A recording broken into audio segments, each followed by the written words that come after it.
Good morning, students. Focus on science, class 8th. We were studying chapter 5, fossil fuels. Students, हम लोगों ने what are fossil fuels discuss कर लिया है and how do we obtain coal from this fossil fuel we have discussed.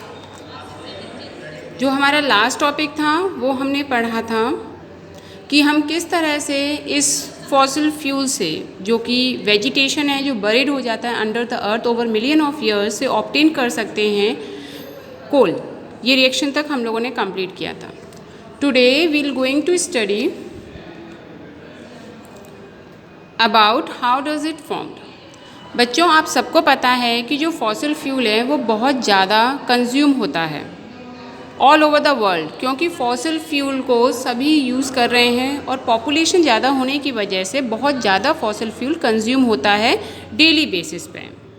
As you can look into your book, fossil fuel are being consumed at large scale every day throughout the world, but they take millions of years to be formed. As I told you, fossil fuel बनने में millions of years लेता है।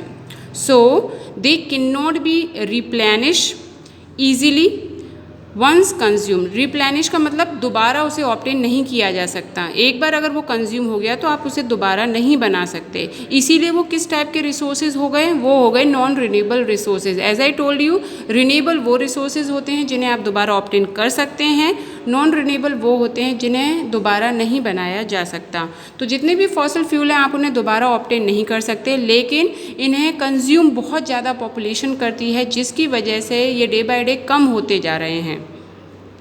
Fossil fuel में B divided into 3 category. ये तीनों तरह के होते हैं, solid, liquid and gas form. Solid में एग्जांपल देखिए आप कोल का। कोल भी फॉसिल फ्यूल ही है जो कि सॉलिड है। लिक्विड में पेट्रोलियम, पेट्रोलियम से आपको बहुत सारे अदर प्रोडक्ट जैसे डीजल हो गया, पेट्रोल हो गया, केरोसिन ऑयल हो गया, ये सब मिलते हैं।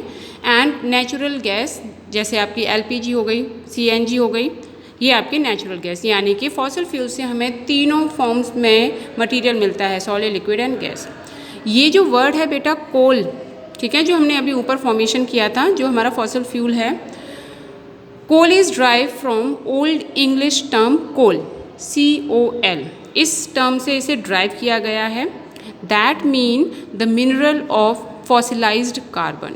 यानी कि फॉसिलाइज्ड कार्बन से मतलब क्या है कि फॉसिल हैं यानी कि बरीड अंडर द अर्थ हैं, उससे मिलने वाले कार्बन से बनने वाला कोई प्रोडक्ट जिसे हम बोलते हैं कोल। कोल का मतलब ही ये होता है मिनरल जो कि ऑब्टेन किया गया है फॉसिलाइज्ड कार्बन से। Okay. Coal is black colour, आप सब ने देखा होगा कोल, ठीक है, वो ब्लैक कलर का होता है। हार्ड सब्सटेंस होता है, क्योंकि सॉलिड है तो वो हार्ड ही होता होगा। That mainly contain carbon, carbon present है, इसीलिए वो काफ़ी हार्ड है और ब्लैक कलर का है, क्योंकि कार्बन ब्लैक कलर डिनोट करता है। Other mineral are also present in it in trace और पार्ट्स। ट्रेस अमाउंट में मतलब उसके अंदर और भी बहुत सारे मिनरल्स प्रेजेंट हैं, पर अगर आप ये बोलो कि बहुत ज़्यादा भरपूर हैं, ऐसा नहीं, कुछ कुछ अमाउंट में उसमें मिनरल्स भी प्रेजेंट हैं। दे आर, अब कौन कौन से मिनरल्स प्रेजेंट हैं? दे आर हाइड्रोजन है, oxygen, sulphur and nitrogen. Some other minerals present in parts per million. ये है ना ppm, ये मेजरिंग यूनिट होती है बेटा, इसका फुल फॉर्म होता है पार्ट्स पर मिलियन। मतलब पूरे जो कोल है पूरा, उसमें कितने पार्ट में कितने रेशो में कौन सा मिनरल प्रेजेंट है उसे मेज़र किया जाता है। तो पार्ट्स पर मिलियन में मेज़र किया जाता है। जैसे मरकरी प्रेजेंट है कुछ अमाउंट में, आर्सेनिक प्रेजेंट है, सेलेनियम प्रेजेंट है। Coal is extracted from coal mines through mining. आप सबने देखा है ना, कोयले की जो खान होती है उसे हम माइंस कहते हैं, कोल माइंस कहते हैं। कोल माइंस में उन्हें खोदा जाता है, उस प्रोसेस को हम माइनिंग कहते हैं। उस कोल माइनिंग को जब खोदा जाता है तो उसमें से कोल को एक्सट्रैक्ट किया जाता है, यानी कि निकाला जाता है। और इन्हीं कोल माइनिंग्स में से ही आपको मिलते हैं डायमंड, क्योंकि जो डायमंड है वो भी एक फॉर्म है कार्बन का। तो कार्बन का जो फॉर्म है डायमंड, वो कार्बन की ही जगह पे मिलेगा। तो जो कोल माइंस होती हैं वहाँ पर डायमंड को भी ऑब्टेन किया जाता है और कोल को तो हम ऑब्टेन कर ही रहे हैं, ठीक है। प्रोसेस को कहते हैं बेटा माइनिंग, और वो जो जगह होती है जहाँ पर कोल मिलता है दैट इज़ कोल माइंस, और उसमें से क्या निकाला जाता है, कोल, ठीक है। यहीं से हमें डायमंड भी मिलता है which is the hardest substance ever present on this earth, clear, क्योंकि वो कार्बन से बना हुआ होता है डायमंड, इसीलिए इतना हार्ड है।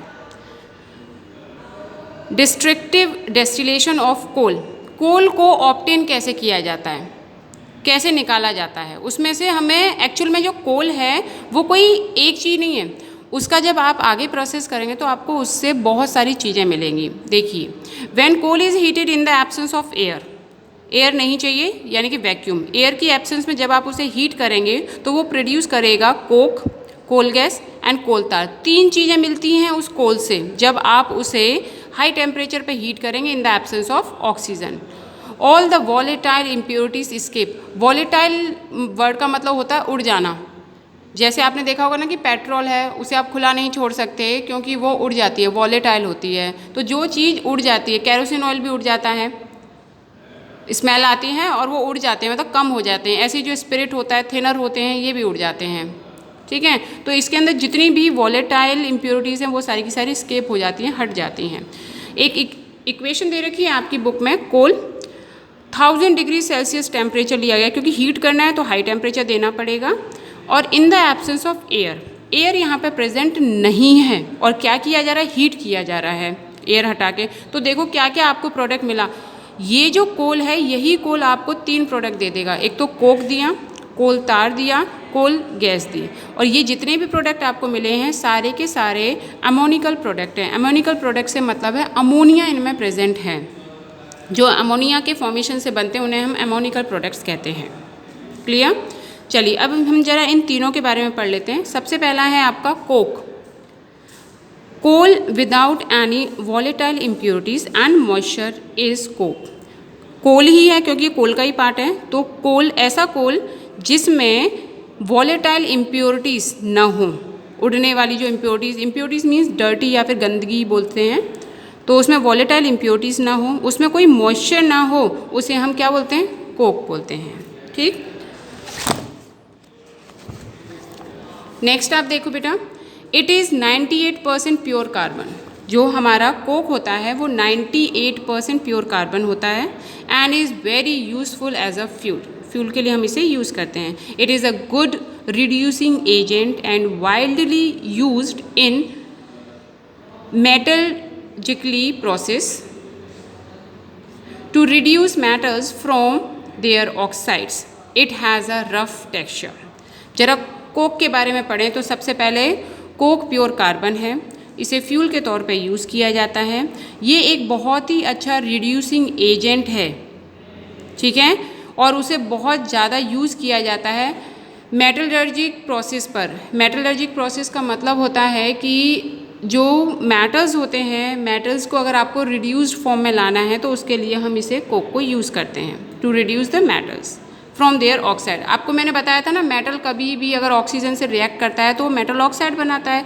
अगर आप चाहते हैं कि मेटल्स को आपको सेपरेट करना है उनके ऑक्साइड से, तो उसके लिए हम इस कोक को यूज़ करते हैं। It has a rough texture, दिखने में वो रफ़ होता है, मतलब ऊपर से देखेंगे आप तो खुरदरा सा होता है। नेक्स्ट है आपका कोल तार। दूसरा क्या प्रोडक्ट बना था बेटा, देखिए यहाँ पे कोल तार। कोल तार इज़ अगेन ब्लैक, क्योंकि कार्बन के ही प्रोडक्ट हैं तो सब ब्लैक ही होने हैं। ब्लैक कलर, थिक, गाढ़ा होता है। Vigorous liquid, vigorous liquid means थोड़ा थिक सा गाढ़ा सा पेस्ट होता है। It has a pungent smell, ये एक स्मेल है एक तरह की, पंजेंट स्मेल है। And is a mixture of many compound, काफ़ी सारी चीज़ों से मिलकर बना हुआ होता है, उन्हें हम कंपाउंड्स कहते हैं। It contains many useful chemicals.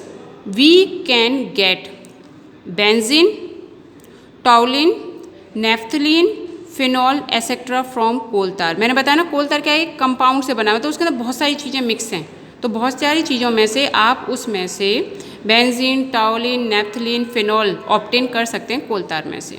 These compounds can be separated by fractional distillation of coal tar. अब अगर आप चाहते हैं कि कोल तार में से ये सारी चीज़ें आपको ऑब्टेन करनी है तो एक प्रोसेस है जिसका नाम है फ्रैक्शनल डिस्टिलेशन। फ्रैक्शनल डिस्टिलेशन जैसे ही कोल तार का किया जाएगा आप ये सारी चीज़ें ऑब्टेन उसमें से कर सकते हैं। These compounds are use in making explosive. Explosive का मतलब बम्स वगैरह बनाने में हेल्पफुल रहते हैं। फाइबर्स, परफ्यूम्स बना सकते हैं। नेफ्थलीन बॉल, वो कपूर की जो गोली होती हैं देखी होंगी आपने, वो भी बनाई जा सकती हैं इसकी हेल्प से। The pitch left behind is use for construction of road. ये सारी चीज़ें आप ऑब्टेन कर लो। इसके बाद जो भी बचा हुआ मिलता है उसे आप इजीली रोड कंस्ट्रक्ट करने में यूज़ कर सकते हैं। कोल तार को रोड को कंस्ट्रक्शन करने में यूज़ किया जाता है। थर्ड है आपका कोल गैस।